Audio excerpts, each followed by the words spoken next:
you get in trouble, guys, it's Chris's fault. Hey, when it come to you, pistol like buzz, is she with trust?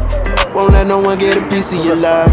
Yeah, base it on loyalty, base it on us. I ain't the picture perfect type, but I'm making it up. You say So what's your favorite part about photography?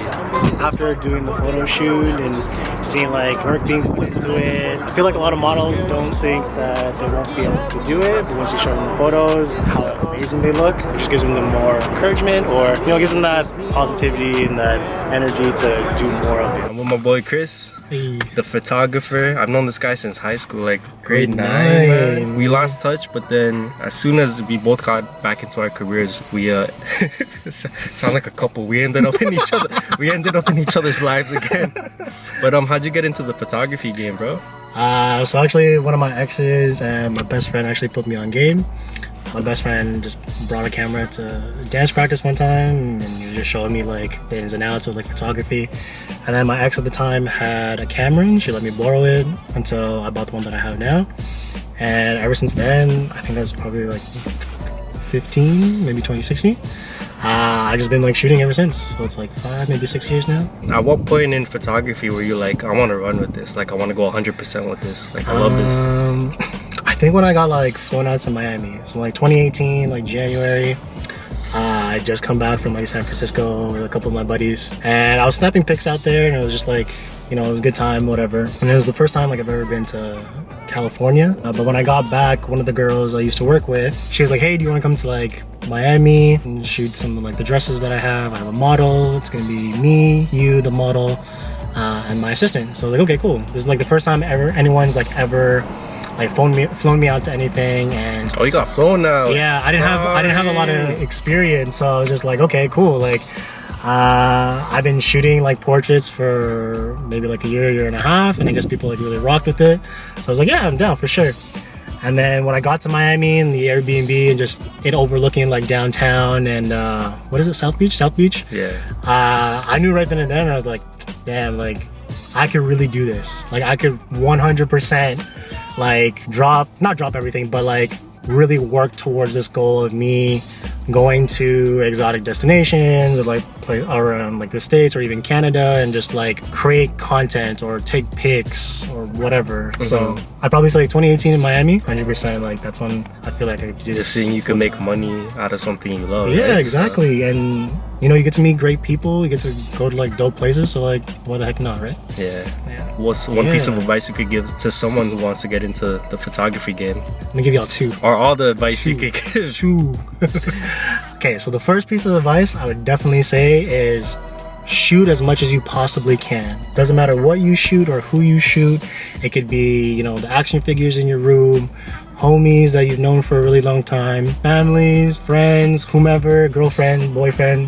Just keep shooting. Honestly, like how Instagram is going and how like Pinterest goes and all those like social media platforms go, like they usually encourage consistency. And if you have that consistency on your feed, people will gravitate more towards your social media, and obviously you get more work or more clients, or you get to work with whatever brands, right? The second piece of advice, this is really gonna piss me off. Probably like beginning photographers. Oh shit. When you're starting out, do free shoots, cool. That's how you get to, shoot a lot more and get that consistency. But when you want to turn into a business, don't be a fucking idiot and charge $100, $50 for like a photo shoot that'll take you 3 hours plus another like 2 hours to edit. Because realistically, the client is paying you for your time. And if you think your time, which is like 5 hours, let's say, for you to shoot and edit is only worth $50, what is that client going to think when they go to someone else? How you charge also echoes and affects veteran photographers, because if you're charging $50, $100 for a photo shoot, and then another photographer who's been in it maybe a year or two longer than you have is charging $300, $400, and they're gonna expect the photo shoot to be $50, $100, and that'll be the standard, when the standard should be a lot higher. You want to be able to eat off of your craft as artists, whether it be dancing, acting, photography, videography. You want to be able to eat from your work. Leonardo DiCaprio doesn't charge $50 for a movie. It doesn't make sense, right? He charges hundreds of thousands of dollars, if anything.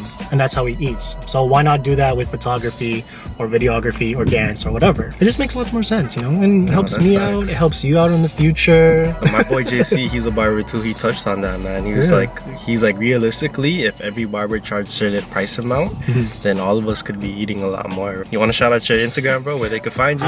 You can find me, okay, so you can find me at you can find me at _ Chris Topher. That's KRISSTOEFUR. My mom did not name me Christopher. She actually named me Chris, but with a CH, not like KH. Wild. Yeah, that's if there are any new photographers willing to work with me. But I appreciate you, fam, as always. Thank you, man.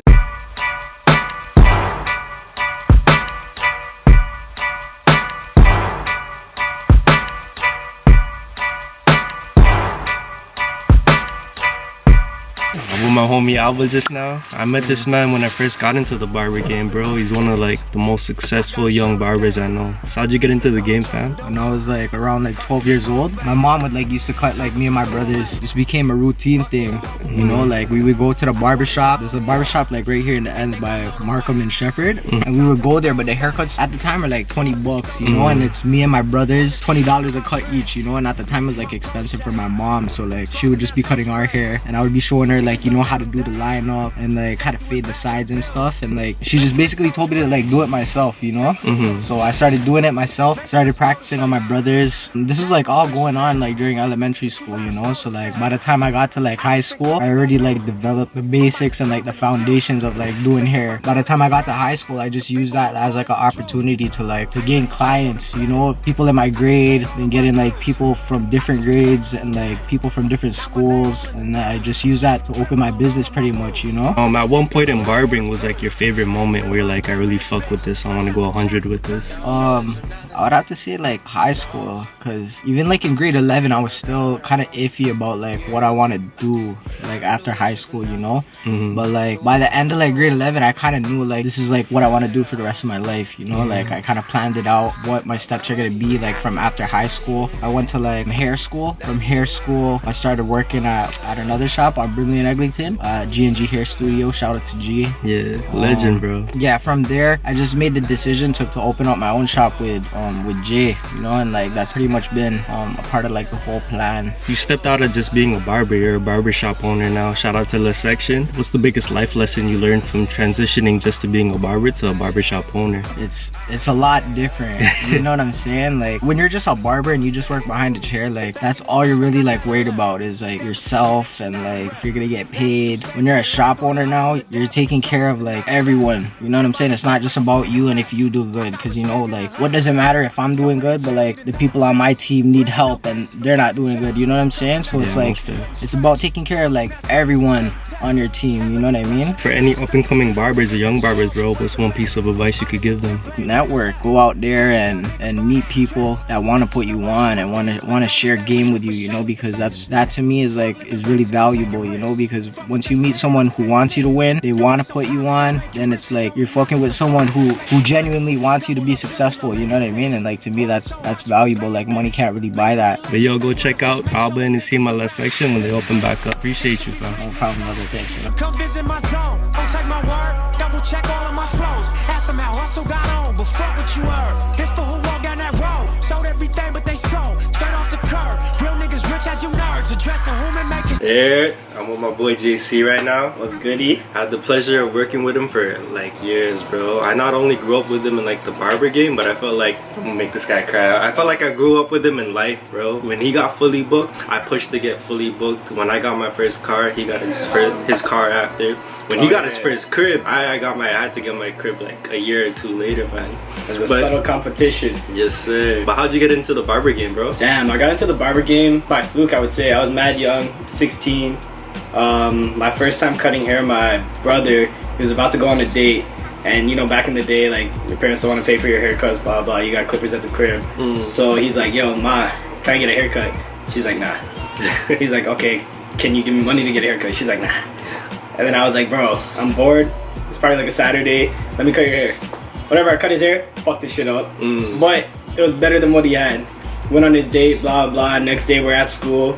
He's only a year older than me, so we did go to the same high school, but whatever, we're at school and he's like, everybody's asking like, yo, who cut your hair or whatever. He told them it was me, and people were coming up to me and they're like, yo, are you a barber? Like, yo, you cut hair? And I was like, yeah, you know what? I am a barber. But I only said that just because I wanted to make money. Whatever, I just started cutting random guys at school. Keep in mind, cutting in high school is the best thing because nobody gives a fuck about their hair. Nobody cares at that age. So I just started cutting all my homies. Then it was like a snowball effect. More people started coming to me, more opportunities. I did co-op, joined Throne, and I was there ever since. And what would you say is like your favorite moment in barbering when you realized you wanted to go 100 with it and keep on going? The thing that makes me want to continue cutting hair and the thing that like pushes me forward is like seeing the satisfaction on my client's face when I give them a dope cut. Like that feeling, that like exact feeling when they're like, yo, this is it, and you see the smile on their face and you see that they genuinely boosted their confidence just with like your craft, just with your art. Like that shit is so fulfilling. That's what pushes me to continue doing what I'm doing. What would you say is like the biggest life lesson you learned? Not be complacent, bro. Like, you don't want to be comfortable. You want to always push. As soon as you get comfortable, like you don't even notice like your work deteriorates and you like miss out on so many opportunities. As long as you stay uncomfortable and keep pushing forward, you're good to go. What's one piece of advice you could give to anyone entering the barber game? Surround yourself with greats. Don't join a shop if you're gonna be the best one in that shop. Don't like chill with bummy niggas. Like, I'm sorry for lack of better words, but like don't chill with bummy guys that like don't have anything going for them. You know, you are your environment. Your environment makes you. You want to be the worst in the room so that you can always learn. If you're the best in the room, then get out of there. Switch up your environment. And you want to chill with people like-minded, people that like want to grow. They don't have to be in the same industry as you, but you want to chill with people that like, in whatever they're doing, they're trying to like better themselves. And one more question actually, bro. What was your favorite moment working together, fam? I think my favorite moment was our weekend routines from Friday and Saturday. We would cut all day Friday, probably like 9 a.m. till like 8 p.m. Go home for like 2 hours, come back to the shop, pre-drink, go to the club until like 3 a.m. and be back on Saturday at like 9 a.m. Damn, you know what? I would say that's probably mine too, because that kind of showed that like, yo, as hard as we were working, we were still manned up, you know? Like everybody was still super cool with each other and we still found the time to enjoy ourselves. It made work feel like it wasn't work, you know? Man's were just chilling the whole day. So yeah, no, that was probably like my favorite part of it too. Miss it. I'm about to cry. Nah, I'm cool. For linking up, bro. You want to shout out your IG and your house call IG too? Personal IG is jayc.w. You can holler at me on there. My house call IG is housecallto.